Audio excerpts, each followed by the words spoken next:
तो इस एडवेंचरस कहानी की शुरुआत होती है एक आदमी को दिखाते हुए जो किसी दूसरे इंसान की बॉडी को लेकर जा रहा था। सबसे पहले वो उसे अपनी कार से निकालता है और फिर एक गड्ढा खोदकर उसे अच्छी तरीके से दफना देता है, यानी कि किसी को इस बारे में पता ही नहीं चला और उस आदमी ने अपना काम आसानी से कर दिया। अब अगले दिन उसी जगह के आसपास हमें जैक नाम का एक आदमी दिखाया गया, जैसे कि शहर की तरफ जाना था लेकिन उसकी मोटरसाइकिल खराब हो गई होती है, इसलिए वो सड़क पर खड़े होकर सारे लोगों से लिफ्ट मांग रहा था। पर यही प्रॉब्लम की बात होती है कि इतनी सारी कार्स वहाँ से पास हो रही थी लेकिन उनमें से कोई भी कार रोककर उसे लिफ्ट नहीं देता। जैक थोड़ा सा फ्रस्ट्रेट होने लगा था कि आखिर इस शहर के लोग कितने मीन हैं जो दूसरों की मदद बिल्कुल नहीं करते। थोड़ा सा आगे बढ़ने पर अचानक हमें एक बोर्ड दिखाई देता है जिस पर साफ लिखा हुआ था कि किसी भी अनजान आदमी को लिफ्ट मत देना और अपनी कार तो भूल कर भी मत रोकना। ये सब क्यों लिखा है जैक को कुछ समझ में नहीं आता। वो तो सिर्फ लोगों से मदद मांगकर यहाँ से शहर की तरफ जाना चाहता था। यहाँ कोई और रास्ता ना होने के कारण वो पैदल ही चलने लगता है। अचानक उसे एक कार दिखाई दी जिसके अंदर एक लड़का और लड़की बैठे हुए थे और वो दोनों एक दूसरे से झगड़ रहे होते हैं। उस लड़के ने जब कार साइड में रोकी और जैक जब उसके पास जाकर देखता है तो उसे लगने लगा कि वो लड़की को मार रहा है, इसलिए वो तुरंत ही कार की तरफ चले जाता है और उन्हें बाहर निकलने के लिए कहता है। तुरंत ही जैक ने भी दरवाजा ओपन किया और उस लड़के को धमकाने लगा।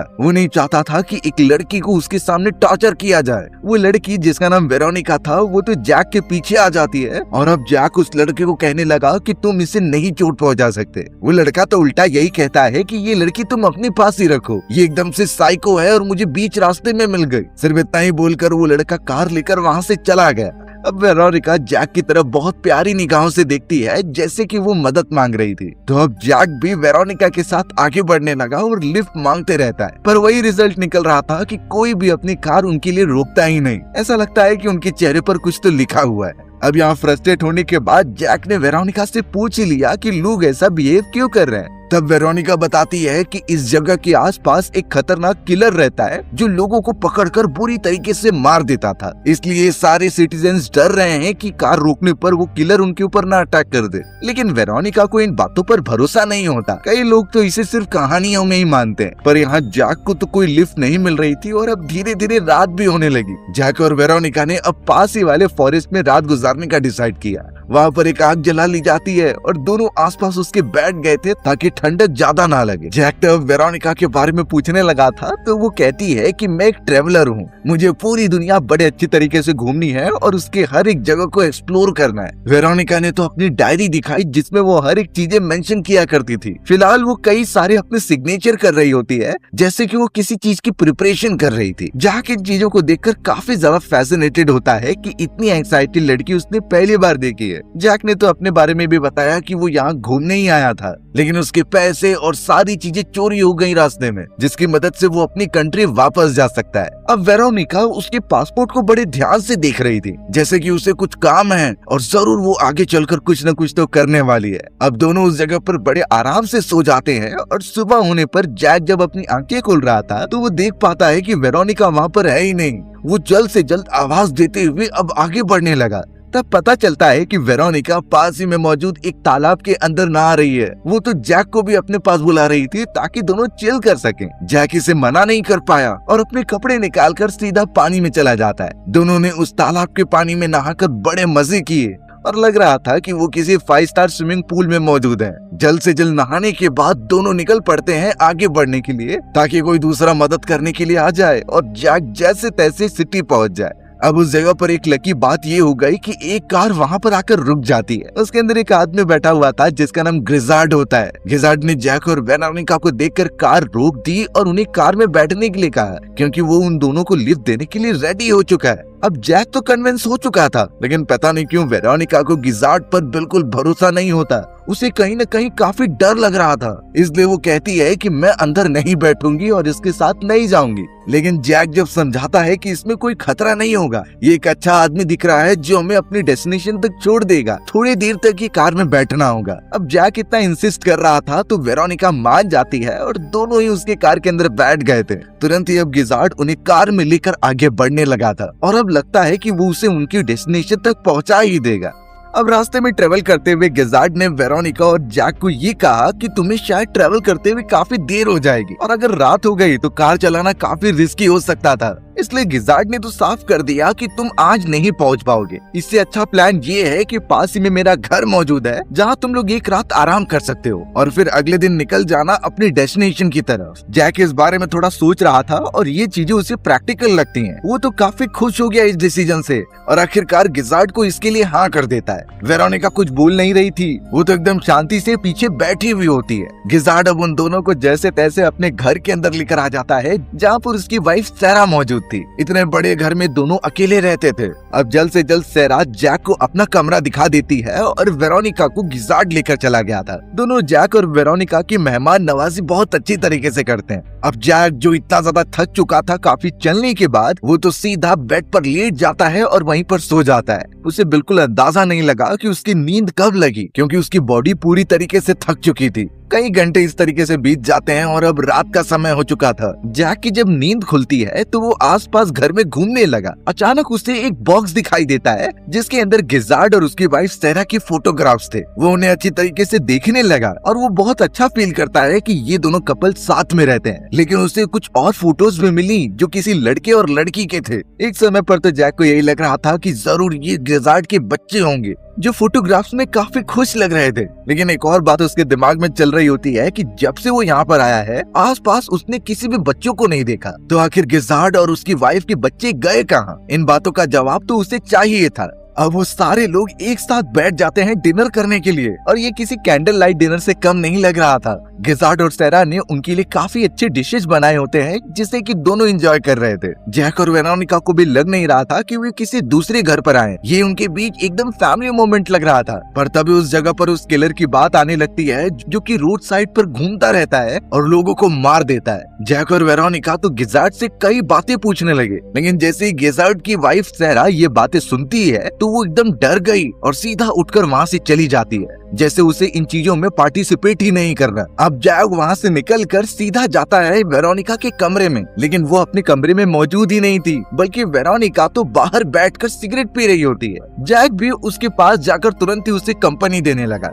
पता नहीं क्यों वेरोनिका बहुत ज्यादा टेंशन ले रही थी यहाँ आने के बाद। वो तो जैक से कहती है कि हमें अगले दिन यहाँ से निकलना होगा, उसे कुछ अच्छा नहीं लग रहा है। पर जैक उसे समझाता है कि शायद ये लोग अच्छे हैं और जब तक सुबह हो नहीं जाती तब तक वो नहीं जा सकते। अचानक अब आसमान में काफी तेज बिजली कड़कने लगी। उस जगह पर बहुत तेज बारिश होने लगी थी, इसलिए जैक और वेरोनिका तुरंत ही घर में आ जाते हैं। वो दोनों तो अपने अपने कमरे में जाने लगे थे। वेरोनिका डायरेक्ट जाकर सो गई और वहीं जैक नोटिस करता है कि गिजार्ड कॉमन एरिया में बैठकर ड्रिंक कर रहा है। वो भी तुरंत ही उसके पास आ गया उसे कंपनी देने के लिए। शायद जैक को भी ड्रिंक करने का मन कर रहा था। अब दोनों जब बातचीत कर रहे थे तो जैक ने गिजार्ड को कह दिया कि सुबह होते ही हम यहाँ से निकल जाएंगे, यही अच्छा होगा क्योंकि वो आप लोगों को तकलीफ नहीं देना चाहते। लेकिन गिजार्ड जैक को ये कहने लगता है कि शायद तुम कल भी नहीं जा सकते, तुम्हें एक दिन और रुकना होगा क्योंकि अब मौसम खराब हो चुका है। बहुत ज्यादा बारिश और काफी बिजली के कारण रोड पर बिल्कुल भी जाना मना होता है। ये उस सिटी का रूल था जिसे सभी सिटीजन्स को फॉलो करना ही है। लेकिन जैक यही होप कर रहा था कि कल का मौसम एकदम नॉर्मल हो, तब जाकर ही वो उस जगह से निकल पाएंगे और अपने डेस्टिनेशन तक पहुंचेंगे।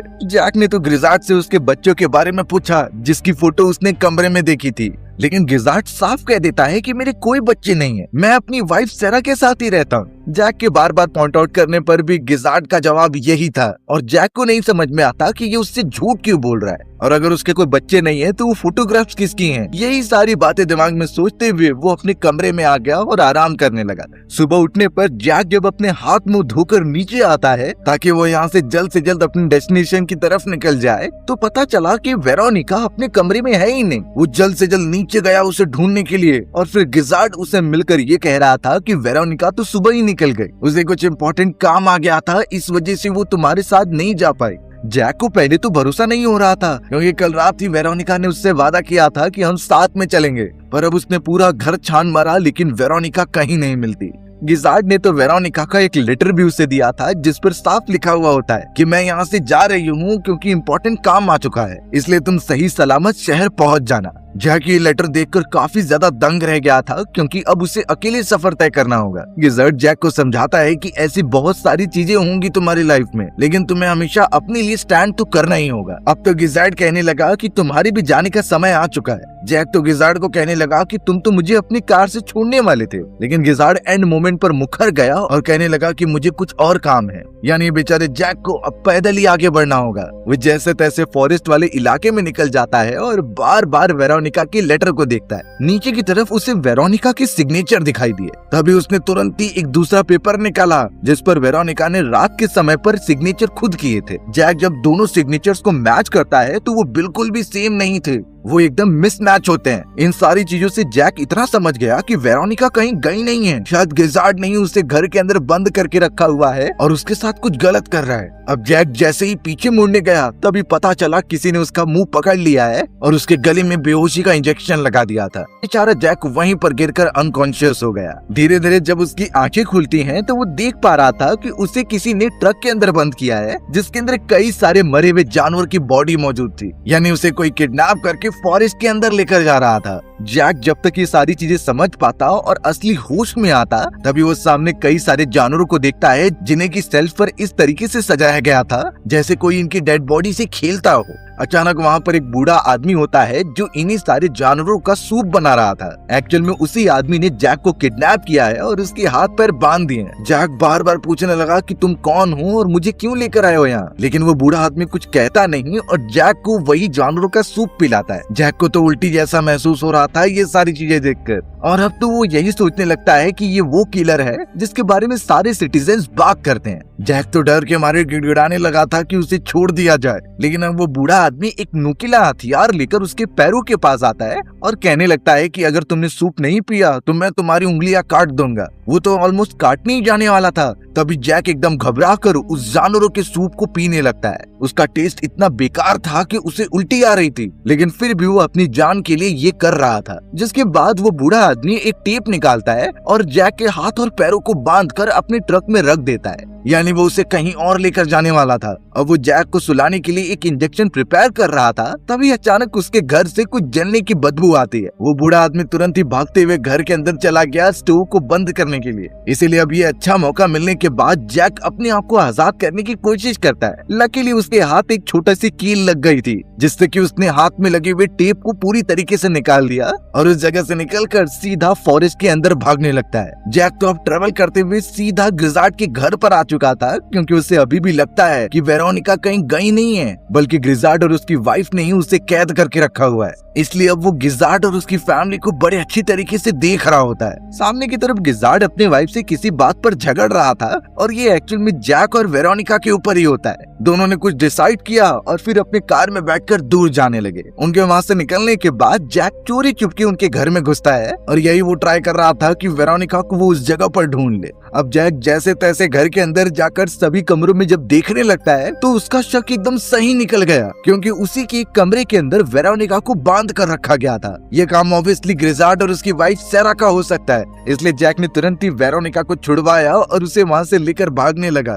थोड़ी ही देर में गिजार्ड की कार की आवाज आने लग जाती है, यानी वो यहाँ पहुँच गए। इसलिए जैक सामने से न जाने के बजाय वेरोनिका को लेकर पीछे वाले रास्ते से चला गया। सामने एक और कार मौजूद थी जिसमें बैठकर वो आगे निकल जाते हैं। अब ये सारी चीजें सेरा ने देख लिया था, इसीलिए अब गिजार्ड और सेरा दोनों कार में बैठकर उनका पीछा करने लगे। अब एक मोमेंट पर ऐसा लगा कि जैक निकल जाएगा गाड़ी लेकर, पर गिजार्ड की गाड़ी की स्पीड उससे ज्यादा थी। कुछ ही देर के अंदर वो उसे मैच कर लेता है और एकदम पीछे पहुंच जाता है। गिजार्ड ने तो बहुत तेजी से उसकी कार को ठोकर मारना स्टार्ट किया, जिससे जैक की कार को बहुत ज्यादा डैमेज होता है और एक मोमेंट ऐसा आ गया जब उसका बैलेंस ही बिगड़ गया था। जैक और वेरोनिका की कार उस जगह से नीचे गिर गई होती है। इतना बड़ा एक्सीडेंट, लेकिन अच्छी बात हुई कि दोनों को ज्यादा चोट नहीं लगी। सिर्फ जैक के सर से थोड़ा खून बह रहा था, जिससे वो बेहोश होने लगता है। पर वेरोनिका उनके चंगुल में वापस नहीं फंसना चाहती थी, इसीलिए वो जैक को जैसे तैसे लेकर भागते हुए सामने मौजूद एक फार्म हाउस के अंदर चली जाती है। वहाँ कई सारे अजीब सी चीजें रखी गई थी, पर उन्हें तो फिलहाल उन लोगों से छुपना था। जैक और वेरोनिका बहुत ज्यादा डरे हुए थे और जैक तो होश में ही नहीं रह रहा था। उसे इतनी चोट लगने के कारण वो वहीं पर गिरकर बेहोश हो गया। पर एक्चुअल बात उन्हें कुछ पता ही नहीं है कि ये फार्म हाउस किसी और का नहीं बल्कि उसी बूढ़े आदमी का है जिसने कि जैक को पहले किडनैप किया था, और अब वही बूढ़ा आदमी उन दोनों के पास आ गया है। जैसे ही वेरोनिका उसे देखती है तो वो गन उठा लेती है। उसने तो गन पॉइंट पर लेते हुए बूढ़े आदमी को कहा कि हमें यहाँ से जाने दो, लेकिन वो आदमी सिर्फ इतना कह रहा था कि तुम गलत समझ रहे हो मुझे, मैं तुम्हें अच्छी तरीके से बताता हूँ कि कैसे मैं मदद कर सकता हूँ। पर वेरोनिका उस पर बिल्कुल भरोसा नहीं कर रही थी और जैक तो उसे शूट करने के लिए भी कह देता है। जैसे जैसे वेरोनिका पास में बढ़ती है तो वो बूढ़ा आदमी पीछे जाने लगा। अब अचानक उसका पैर किसी चीज से टकराता है और बूढ़ा आदमी नीचे ही गिर गया। अफसोस की बात ये होती है कि वहाँ पर नुकीला आयरन रॉड रखा गया था जो सीधा गिरने पर उस बूढ़े आदमी की बॉडी में घुस जाता है, यानी उस बूढ़े आदमी की मौत ऐसे ही हो गई थी। अब जैक एकदम रिलैक्स फील कर रहा था और वेरोनिका जाकर उसे संभालती है। काफी ब्लड लॉस होने के कारण वो तो बेहोश हो गया,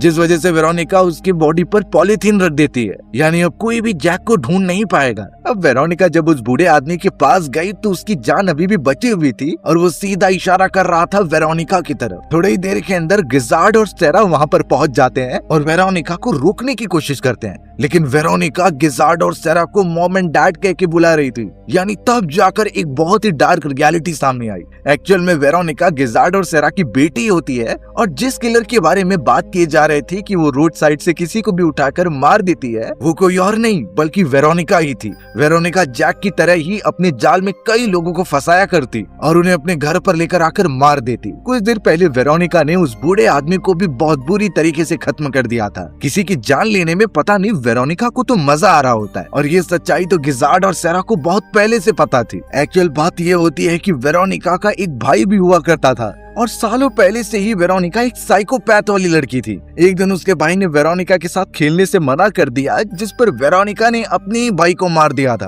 अब गिजार्ड और सेरा उसके बातों को समझ चुके थे, लेकिन वो अपनी बेटी को जेल नहीं भेजना चाहते थे क्योंकि उनका बेटा पहले ही नहीं है और अब उनकी आखिरी बेटी बची हुई है। इसलिए उन्होंने सारी बातें छुपाने का डिसाइड किया और वेरोनिका को घर में रखते थे। पर उसके अंदर का जो साइकोपैथ वाली गर्ल थी वो तो कभी नहीं जाने वाली, इसलिए वेरोनिका जगह जगह पर अपने शिकार ढूंढती लोगों को मारने के लिए। गिजार्ड ने तो ये भी बताया कि जब जैक को उसके घर पर लाया गया था तो वो समझ गया होता है कि वेरोनिका उस पर हमला करेगी, इसलिए वो जानबूझकर उस बूढ़े आदमी से कांटेक्ट करके जैक को किडनैप कराने की कोशिश कर रहा था, यानी वो बूढ़ा आदमी जैक को नुकसान नहीं पहुंचाना चाहता था। गिजार्ड ने सिर्फ इतना ही कहा होता है बूढ़े आदमी से कि जैक को लेकर कहीं दूसरी जगह छोड़ाओ ताकि उसकी बेटी वेरोनिका उससे चोट न पहुंचाए, यानी गिजार्ड शुरुआत से ही जैक को बचा रहा था। वेरोनिका को जब घर में पकड़कर रखा गया था तो वो पहले वाली लड़की के साथ भाग रही थी, जिसके बाद वो जैक के साथ आ गई, और जब उन्होंने वेरोनिका को घर में बांध कर रखा था तो जैक उसे छुड़ा कर लेकर चला गया। गिजार्ड ने भी जैक को कुछ नहीं बताया क्योंकि वो ये रिवील ही नहीं करना चाहता था।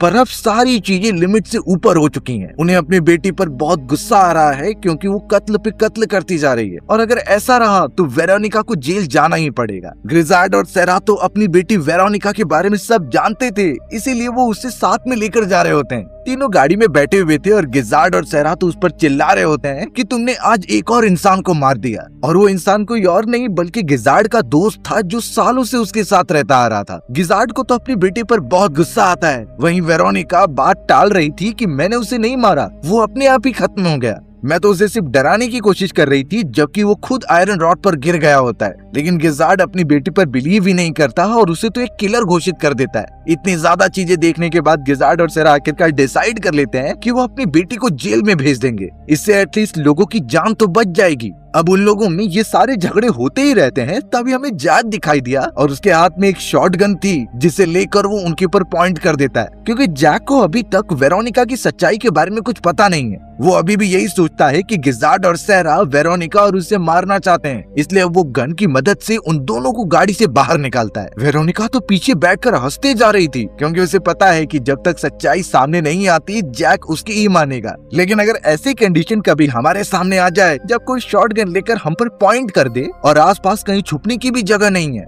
तो आखिरकार उससे अपनी जान कैसे बचाएं? अब ऐसी सिचुएशन कई बार हमारे सामने आ सकती है, जिससे बचने के कुछ नॉर्मल टेक्निक्स हैं। सबसे पहले तो ये बात ध्यान में रख लीजिए कि किसी भी शॉट गन का डिस्टेंस बहुत ज्यादा नहीं होता, वो एक पर्टिकुलर डिस्टेंस पर ही आपको चोट पहुंचा सकती है। इसलिए हमारा बचने का सबसे पहला वे यही होगा कि आप कुछ मिट्टी उठा लीजिए और उसे लगातार मारते रहिए उस शिकारी के ऊपर। इससे उसका ध्यान भटकेगा और आप उससे दूर भागने लग जाइए। जितना आप दूर जाओगे उतना ही निशाना उसका कमजोर होता जाएगा। इससे आप बच तो सकते हो, लेकिन फिर भी घायल होने के चांसेस बहुत ज्यादा हैं। दूसरी टेक्निक आती है कि अगर अटैकर आपको शॉटगन दिखाकर पास आ रहा है और अपने हाथों को ऊपर कर लीजिए। अब जैसे ही वो आपके कांटेक्ट में आए कि आप उसके गन पकड़ सकते हो, तो तुरंत ही उस शॉटगन की नली को पकड़ लीजिए और उसे ऊपर की तरफ कर दीजिए। याद रहे, उसका जो शूटिंग पॉइंट है उससे आपको दूर रहना है और उस तरीके से उस अटैकर के हाथ पर अटैक कीजिए जिससे वो गन ही छोड़ दे। क्योंकि अगर गन की नली आपके हाथ में आ गई है तो आप उसे कंट्रोल कर सकते हो। अगर किसी भी इंसान के हाथ से कोई चीज छीननी है तो उसके कंधे से नीचे वाले हाथ की तरफ हमला कीजिए, जिससे वो आसानी से हाथ में पकड़ी हुई चीज छोड़ देगा। और वो गन आपके हाथ में लग गई तो आप उसे ब्लैकमेल करके वहाँ से भाग सकते हो। ये टेक्निक बहुत बार सोल्जर्स द्वारा यूज की जाती है, वो भी किसी खतरनाक दुश्मन से डील करने के लिए। लेकिन यहाँ चौंकाने वाली बात होती है कि गिजार्ड और सेरा जैक को जब वेरोनिका की सच्चाई बता रहे थे तो वेरोनिका बिल्कुल नहीं चाहती थी कि ये रिवील हो, क्योंकि इससे तो पूरा भांडा उसका फूट जाएगा और जैक भी उस पर भरोसा नहीं करेगा। इसीलिए वेरोनिका ने तुरंत ही जैक की गन ली और अपनी मदर के पेट में मारना स्टार्ट किया। वो तो उसे वहीं पर गिराकर बेहोश कर देती है। सिर्फ अब बचा था तो वेरोनिका का फादर गिजार्ड। गिजार्ड भी जैक से कहना चाहता था, लेकिन वेरोनिका ने उसके मुंह पर टेप लगा दिए। वो उसके हाथ पैरों को अच्छी तरीके से बांध देती है ताकि वो कोई बात रिवील ना करे। गिजार्ड और सेरा के पास तो कोई और रास्ता ही नहीं बचा था कि वो अपनी बेटी को रोक सके। वेरोनिका सीधा जैक को कार में बैठने के लिए कहती है और वो दोनों वहाँ से डायरेक्टली निकल जाते हैं। अभी तक जैक को सच्चाई का पता ही नहीं चला था कि साइड में जो बैठी हुई है और जिस पर वो शुरुआत से भरोसा कर रहा था वही एक्चुअल में किलर है। जैक को तो थोड़ी सी चोट भी लगी थी, इसीलिए वो थोड़ा आराम करने लगता है। पर वेरोनिका के चेहरे पर जो हंसी दिखाई देती है वो इतनी क्रीपी और खतरनाक थी कि कोई भी देखकर डर जाए। गिजार्ड और सेना ने तो अपनी बेटी को रोकने और उसकी सच्चाई बताने की बहुत कोशिश की, लेकिन उसकी बेटी ने ही अपने पेरेंट्स को बहुत चोट पहुंचा दी। इससे ये अंदाजा लगा सकते हैं कि वो कितनी ज्यादा साइको माइंडेड है और दूसरों की जान लेने के लिए वो कुछ भी कर सकती है। अब जैक कार में जब वेरोनिका के ऊपर भरोसा करके आगे बढ़ ही रहा था, तभी वेरोनिका के चेहरे पर एकदम खुशी चली जाती है और वो अपने हाथों को नीचे करके चाकू निकालने लगी। यानी अब वेरोनिका का पूरी नजर जैक के ऊपर है और लगता है कि वो जैक को खत्म ही कर देगी। यानी जैक जिस तरीके से वेरोनिका से मिला था तो वेरोनिका शुरुआत से ही उसे टारगेट कर रही थी। वो जानबूझकर जैक को अपने ही घर और अपने ही पेरेंट्स के पास लेकर गई और ऐसा बिहेव किया कि वो दोनों एकदम से स्ट्रेंजर्स हैं। बेचारे गिजार्ड ने तो जैक को बचाने की बहुत कोशिश की, पर एट द एंड उन्हें भी बिट्रेयल का सामना करना पड़ा और अब देखकर लगता है कि जैक भी नहीं बच पाएगा। हमारी कहानी इसी खतरनाक एंडिंग के साथ यहीं खत्म हो जाती है। सो व्यूअर्स, अगर आपको मेरा नरेशन 1% भी अच्छा लगा होगा ना तो वीडियो को लाइक एंड चैनल को सब्सक्राइब जरूर कर देना। मिलते हैं इसी तरीके की मजेदार कहानियों में, तब तक के लिए बाय बाय।